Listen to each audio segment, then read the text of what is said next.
Hi guys! Today I'm thinking about a summary of cost of living of all countries. The cost of living in times when you can easily afford to buy the things you need to buy and have a decent amount of money left in your pocket at the end of the month is not normally a topic of conversation. But when prices rise sharply, as in recent times, the situation leads people to consider how they can improve on the amount of money they have left at the end of the month. Those of us from Generation X would listen to stories from our parents of how inflation was rife in the 1970s, like it was some sort of event that only happened in times gone by.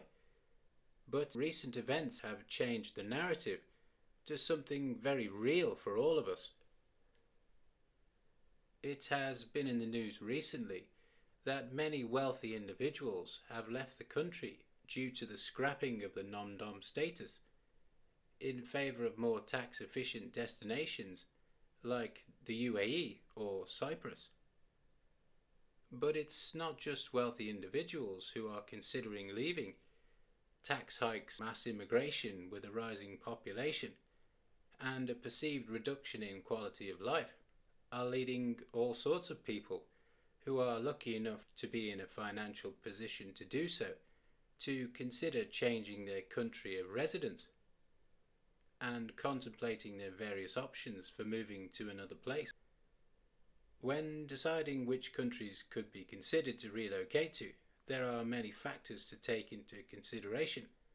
For example, cost of living in the country, the population, the quality of life that the country would bring, the weather in the country, and percentage of English speakers. The following tables show each of the criteria mentioned, with individual tables sorted for each criteria to aid in consideration. The cost of living in some of these countries may surprise you.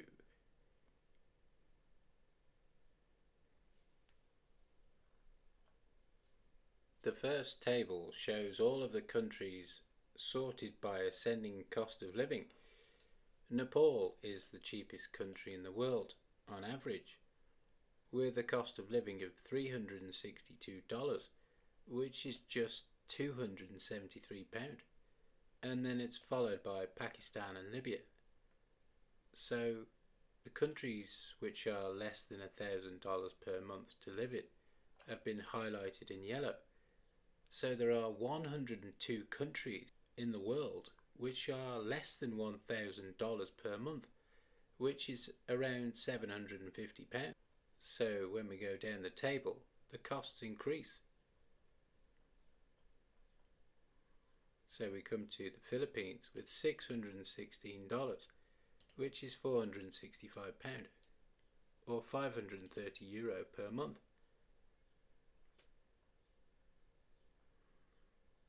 And we have North Macedonia with $741, which is £556, or €637.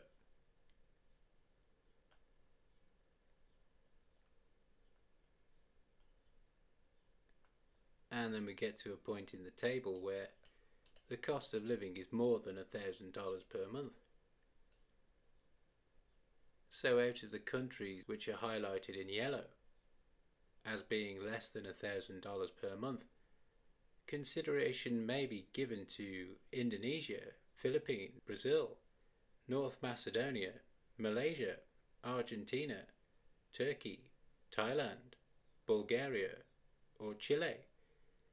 But if your wallet can stretch a bit further, it may be worth considering Mexico, Japan, Greece, Costa Rica, Panama, Croatia, Portugal, Spain, Italy, Cyprus, or New Zealand.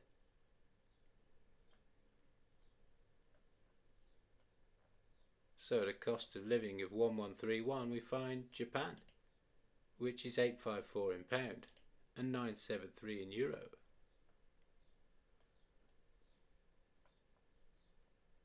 And we have Croatia at 1356 in dollar, 1017 in pound, and 1166 in euro.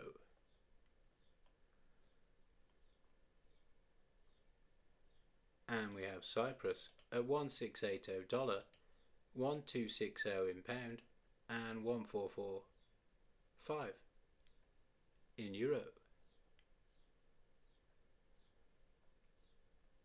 And when we get to the end of the table, we find Monaco, which is the most expensive country in the world, with $7,728 per month, which is 5,796 in pound and 6,646 in euro. The next table is sorted by ascending population.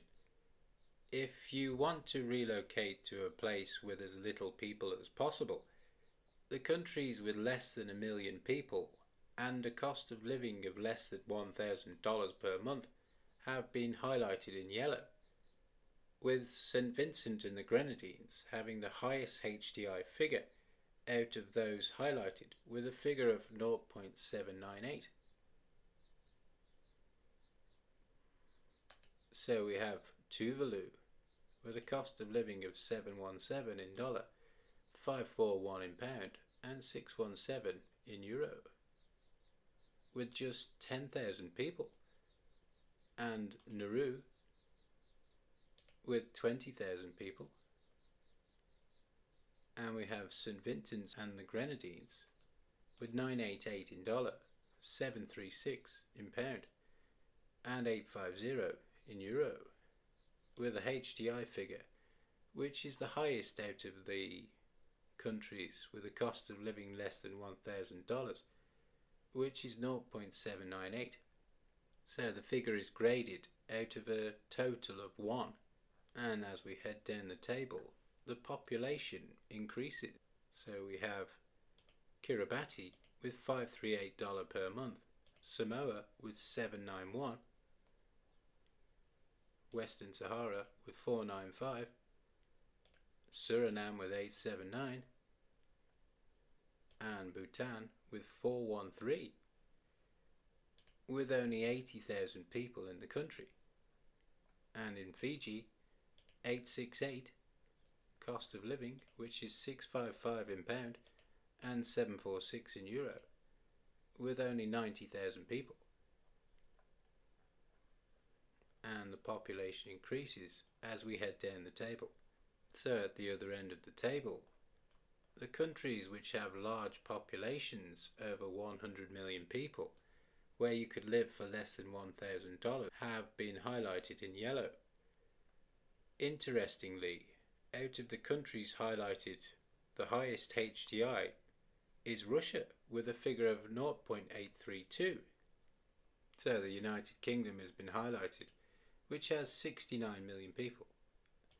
So out of the countries which have more than 100 million people, we have Vietnam with 101 million, with $650 in dollar per month, Philippines with 616 with 112 million people, Egypt with 418 in dollar per month, which is only £314, which is 359 in euro, and 114 million people, and Russia with $902 with 144 million people and the highest HDI,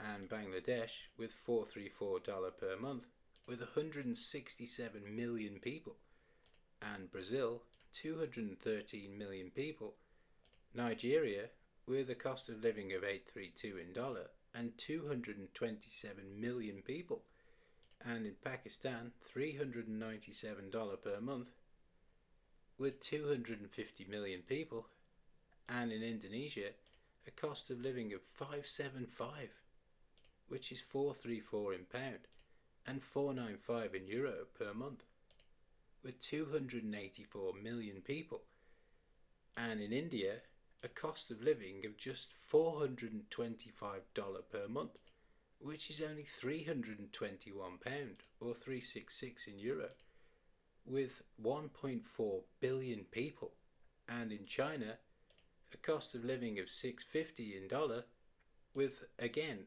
around 1.4 billion people. The next table is sorted with ascending HDI, which is the Human Development Index. The countries with a HDI figure of less than 0.5 are highlighted in red. All of the countries are in Africa, with the exception of Yemen and Afghanistan. So, South Sudan has the lowest HDI figure in the world with 0.388, so very poor on development. And then we have Somalia, Central African Republic, Chad, Mali, Niger, Burundi, Burkina Faso, Sierra Leone, Yemen, Madagascar, Mozambique, Afghanistan and Ethiopia, which takes us up to a figure of around 0.5. So as we head down the table, the human development figure increases.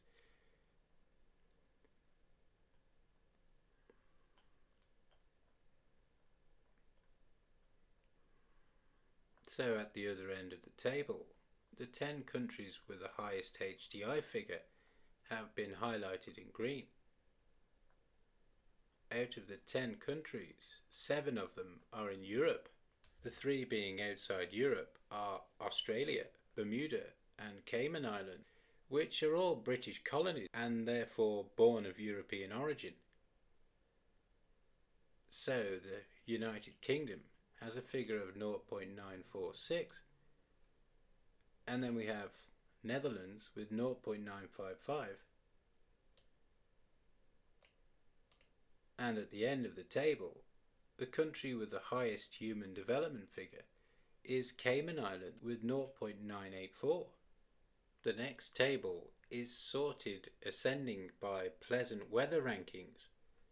So if it's great weather you're looking for, the 20 countries with the best rankings for pleasant weather have been highlighted in green. Out of the 20 countries, the cheapest country in terms of cost of living is the Philippines, with a cost of living of $616 per month, which is £465 or €530. So now I understand why people want to live there. So the top 20 countries for pleasant weather are Greece, Portugal, Italy, Spain, New Zealand, Brazil, Costa Rica, Mexico, Argentina, Turkey, Cyprus, Australia, Thailand, Dominican Republic, South Africa, Singapore, Morocco, Croatia, Panama and the Philippines. So as we head down the table, the pleasant weather rankings head toward the countries with poorer weather. So we come to the United Kingdom at a rank of 68 out of 89. And when we get to the end of the table, at least for the countries that were ranked, we find Iran at 85, Belarus at 86, Kazakhstan at 87, Bangladesh at 88, and Russia comes in last position with a rank of 89. And the last section of the table is the percentage of English speakers in ascending order. At the low end of the table, the 10 countries with the lowest percentage of English speakers are highlighted in red. So the country with the lowest percentage of English speakers is Honduras, with just 0.3% of people speaking English. So the penetration of English does not seem to have affected Honduras at all. And then we have Nepal with 0.3%, Venezuela with 0.5%, French Guiana with 0.5%, Martinique 0.5%, Guadeloupe with 0.5%, and China just 0.7% of people speaking English. And in North Korea 1%, Nicaragua 1%, and in Ecuador 1.5%. So as we head down the table, the percentage of English speakers increases. At the other end of the table, the 20 countries with a high percentage of English speakers are shown highlighted in green. Some of the percentages of English speakers in these countries are amazingly high, with Iceland, the Netherlands and Sweden standing out as they were not British colonies. Interestingly, there are only two countries of the ones highlighted which have a lower cost of living than $1,000 per month and a very high proficiency of English, which are South Sudan and St. Vincent and the Grenadines. So Sweden has 89% of English speakers, 90% in the Netherlands, Guyana 90, Grenada 90, Australia has 91% of people speaking English, the US Virgin Islands 91, and in Palau 92, Anguilla 92, South Sudan 94, Dominica 94, and 95% in the United States. So St. Vincent's and the Grenadines has a cost of living of $988, and 95% of people speaking English. And in Bermuda 96%, New Zealand 97, in Ireland 97, in Jamaica 97, and in Iceland 98, and the United Kingdom has 98%. So there's actually two countries which are shown as having more English speakers than England, which are Marshall Islands and Barbados. So the outcome seems to be that places that would be more favourable would be ones which meet at the crossroads of a cheap cost of living, a population which is not too low and not too high, a high HDI figure, pleasant weather, and a relatively high proficiency of English. Below are my top 10 choices which don't necessarily meet the criteria of being less than $1,000 per month, but seem to get as close to the mark on all criteria as possible. So my preferences are: at number 10, Spain; number 9, Portugal; number 8, Argentina; number 7, the Philippines; number 6, Cyprus; number 5, Thailand; number 4 is Japan; number 3 is Indonesia; number 2 is Greece; and my top pick for relocation is Malaysia. So in my top 10 ranking, the country with the cheapest cost of living is the Philippines, at a cost of living of $616 per month, which is £465 or €530. The country with the lowest population is Cyprus, with 1.3 million people, and the country with the highest population is Indonesia, with a population of 284 million people. The country with the lowest HDI figure is the Philippines, with a figure of 0.72, whilst Japan has the highest figure with 0.925. The three countries ranked with the best weather on the list are Greece with a rank of 1, Portugal with a rank of 2, and Spain with a rank of 4. The country with the lowest rank, with number 40, is Japan. And finally, the countries with the highest percentage of English speakers are highlighted in green, with Cyprus being the highest at 72% and Argentina being the lowest at only 6%. Which countries would be on your top 10? Okay guys, that was a summary of cost of living of all countries. I'll see you in the next one.